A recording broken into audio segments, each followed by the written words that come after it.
Ladies and gentlemen of the internet, what is hippity happening? My name is Haphazardous Waste, and guys, welcome back to another episode here on our survival building series.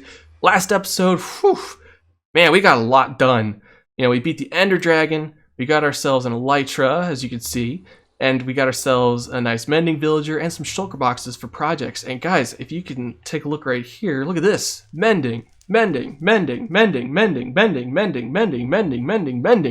We got mending for days, and I am so happy. So it turns out the villager that I also got last episode was actually a very expensive villager, but luckily through a matter of a glitch or whatever, he changed his trade. You're supposed to trade with the villager when you first, get a trade that you like, and that kind of locks him into it. I didn't know that, and so I left the game, came back, and he had a new trade, so I had to get a new one. And the one that I found was much cheaper. It was like 14 diamonds as opposed to like 38 or whatever the last guy had. But yeah, so we got mending on all our gear. I couldn't be more happy because now we can do some crazy projects and just go off. But yeah, as you could probably tell from the time lapse at the beginning of this episode, we're over here at our witch farm.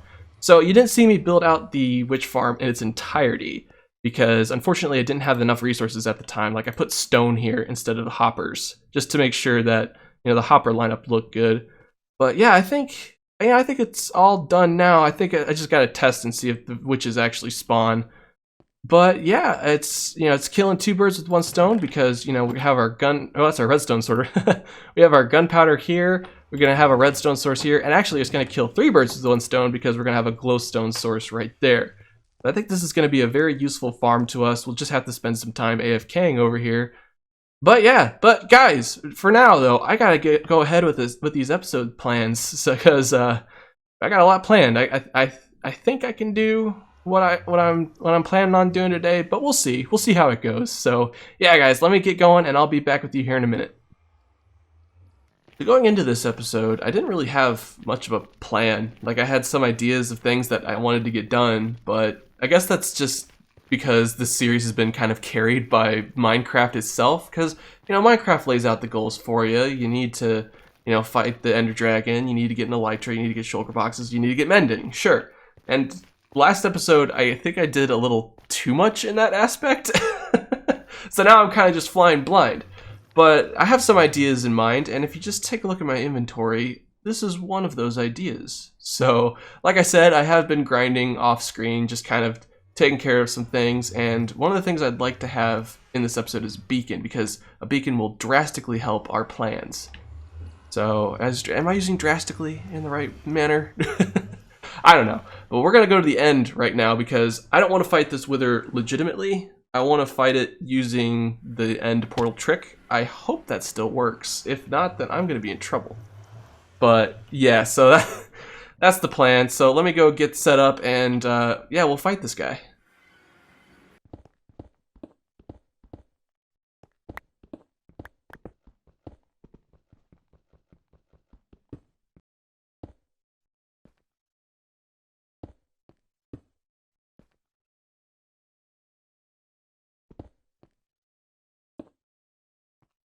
Alright, so if I am correct, I believe this is the placement.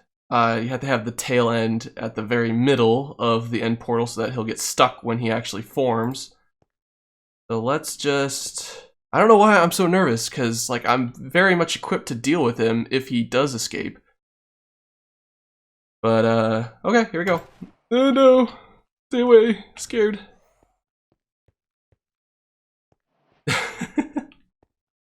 Almost there, safe distance. There it goes, works like a charm.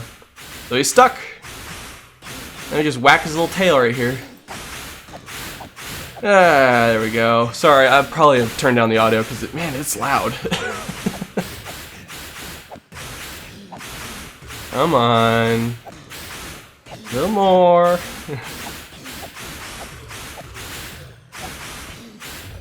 That's away. There we go. Alright, cool. Got ourselves another star. Let's go get ourselves a beacon. Ba-na-na-na. Alright, so we need a shulker box because I would like to have this beacon be at the ready, I suppose. Beacon in a box! For those of you who don't remember my time in Lionheart, I actually ran the beacon shop on that server and I called it Beacon in a Box. And I was very proud of that name.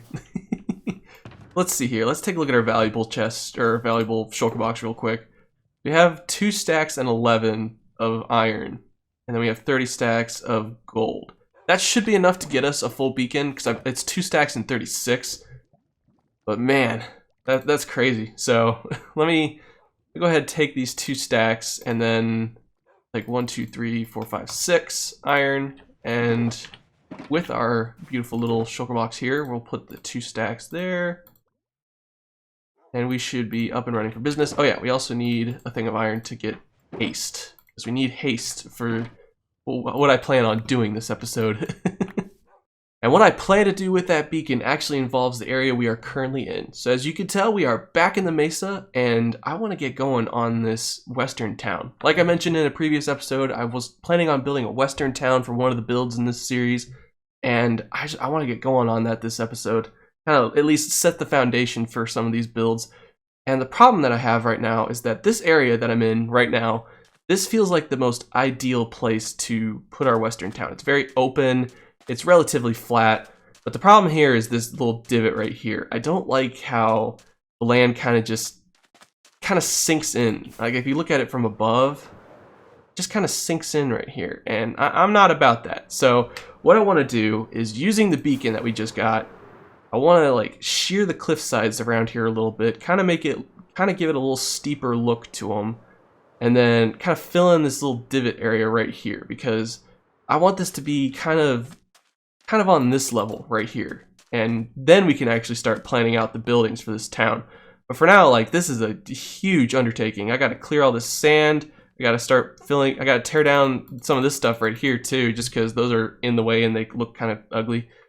But then we're going to use whatever we dig out here to kind of fill in this area right here. So yeah, that sounds like a plan anyways in my book. So let me go ahead, get going on that, and I don't know, maybe I'll time-lapse it. Who knows? So if I am time-lapsing it, I'll just, you know, sit back, relax, enjoy the music. But for now, guys, I gotta get building, and I'll be back here in a little bit. Hey guys, Haphazardous Waste here. Whoa, talking during the time-lapse? What kind of buffoonery is this? So I decided a while back, before the series even started, that I wanted to provide some sort of commentary over the time-lapses. Now I know this is just particularly a landscaping job, but I figured this would be a good trial run for this concept, because once we get to a real, actual, like, serious building, you know, I think it'd be cool to give you guys a little insight as to what I was thinking during the course of this time lapse. So this time-lapse in particular took about 2 to 2.5 hours to film. It was a lot of back and forth between me tearing down the mountain that you see me tearing down and using that terracotta to fill in the area that I wanted to fill in to kind of flatten out the overall landscape around this western town that I plan to put in. Because, you know, with western towns, they're usually seen in like very flat landscapes. There's not like rolling hills or anything, it's just all flat. And so I wanted to make the area kind of mimic that.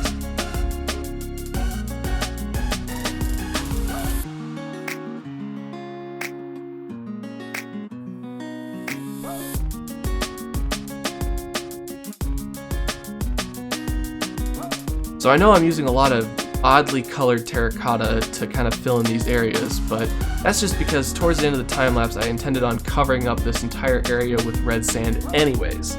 So I really prioritized the sort of odd colors, not necessarily odd, but colors that kind of stood out when placed in a mesa, so like the light gray, the white, and the yellow. I really wanted to stick with like the plain colored terracotta and the orange terracotta for any external details.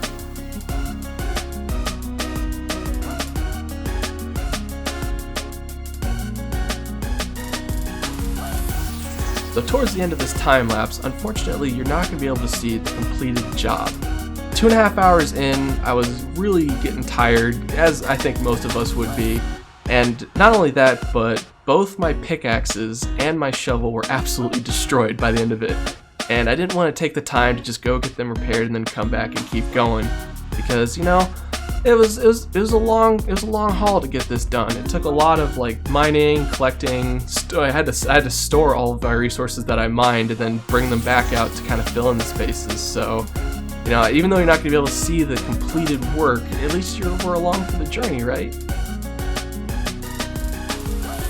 So we're near the end of the time lapse. I hope you guys enjoyed this sort of commentary. I don't know if it was insightful, if it was interesting, but let me know what you guys think down in the comments. Appreciate you taking a listen to my ramblings, and we'll get back on with the show.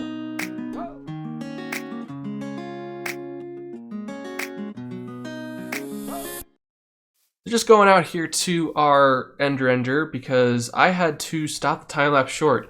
It turns out, even though I completely obliterated an entire mountainside of terracotta, it still wasn't enough to quite fill in the places I wanted to fill in for our western town. And my tools right now are just shot. Like this guy's on his last legs, and these two are on their way out too. So I figured it was time to end the time lapse just a little bit early, kind of regroup, get ourselves all squared away with everything. And then I think what I'm going to do, guys, is I think I'm going to actually just take care of the rest of the landscaping off camera, and then just show you guys the end result afterwards. We're not done at that area. I still have one more idea that I want to take care of this episode. So yeah, let me just get all squared away again, and I'll join you guys back in a little while. So there we go, guys. What do you think? I think it looks pretty good now. I had to go back, and this took a lot longer than, you know, I was considering continuing the time lapse, but this took about equally as long to just kind of finish up because I had to go mining for more red sand to kind of fill in these areas, and then I had to, like, you know, take whatever leftover terracotta we had and just fill in the back area over there. It took a while. But yeah, guys, this area may look a little weird right now, but that's just because what these endstone blocks are kind of doing are they're kind of laying out the foundation for this entire western town. And right now what I'm walking on is Main Street. So yeah, if you look up above too, I absolutely love this. Main Street is facing east to west. So that direction, as you can see from my F3 screen, this is facing west. So I just love that. I love that aesthetic about it because, you know, we'll have the sunrise in the east, but then we'll have it set in the west, like kind of towards, because like this is probably going to be our westernmost build in this biome. We might put something up on the plateaus and whatnot, but I don't know. I love that aesthetic of how the sun kind of sets in the west and you can like look straight down Main Street and see it. But yeah, so you may be wondering too, if this is just going to be an aesthetic build. Like, you know, it's just a western town and you can't do a whole lot with the aesthetic and whatnot. You just got to build a couple buildings and call it a day, right? Oh, you are so mistaken. So guys, the biggest thing that I wanted to do is I I wanted to add some function to this town. So, because like, think about like the buildings that are in a western town. You know, you got your saloon, you got your town hall, you got your blacksmith, your stables, your bank, all that sort of stuff. I want to build those buildings for sure, but I want to add some sort of functionality to them. So for example, let's take the saloon. What does the saloon do? It serves drinks. So what I plan on doing is I plan on putting a large-scale brewery kind of hidden underground, but you can access using the bar. And like for the bank, I considered having like maybe making that my storage system for valuables and whatnot, because the bank stores stuff for you. And then of course stables will be for horses. Maybe I'll like hide some function underground that allows me to, you know, breed cows, pigs, and sheep, and just, you know, for food's sake. And then right here, this is what we're going to be working on in this episode. Right here is the blacksmith. This is where I plan to put the blacksmith. I think the location of it is really nice because you want to keep the blacksmith sort of outside of town. I don't know why, but that's always where I've seen it in most Western movies or whatnot. But it's also right across from the stables because, of course, the stables will need horseshoes. They can just go right across the street to the blacksmith. And what's the function of this blacksmith shop? Well, I'm going to see if I can get an underground iron farm going. I have a design in mind for villagers and whatnot, but I just need to kind of dig out the space and everything. And so what I'm going to have is I'm going to have a nice little workshop kind of right outside here with an anvil, a furnace, and everything. And then inside I'm going to have the storage for all of our collection from the iron farm. I think it's going to look really cool. So guys, I think that's what I'm going to do next. I'm just going to kind of dig out the area. So let me get on that, guys, and I'll get back to you once I've made some progress. Alright guys, I spent a little time digging, and it turns out there's a ravine right under the spot that I'm trying to dig out. So it may help our digging a little bit, but it's going to certainly make putting in this farm, going to make it a little more complicated. But guys, for now though, I think I bit off just a little bit more than I could chew. I got to stop the episode here because I got to get uploaded to YouTube and everything. So, you know, it may have been a short episode for you guys, but boy, you know, it took a long time for me to get done. So I hope you guys can understand. But anyways, for now, that is it for me, guys. If you guys like the video, of course, like the video. If you guys want to subscribe to the channel, keep up with everything that's going on, you can do that as well. And, you know, if you want to comment too, you know, be sure to leave a comment down below. Because let me tell you what, guys, above all else, I love seeing your comments. But guys, thanks so much. Appreciate it. And I will see you all in the next episode.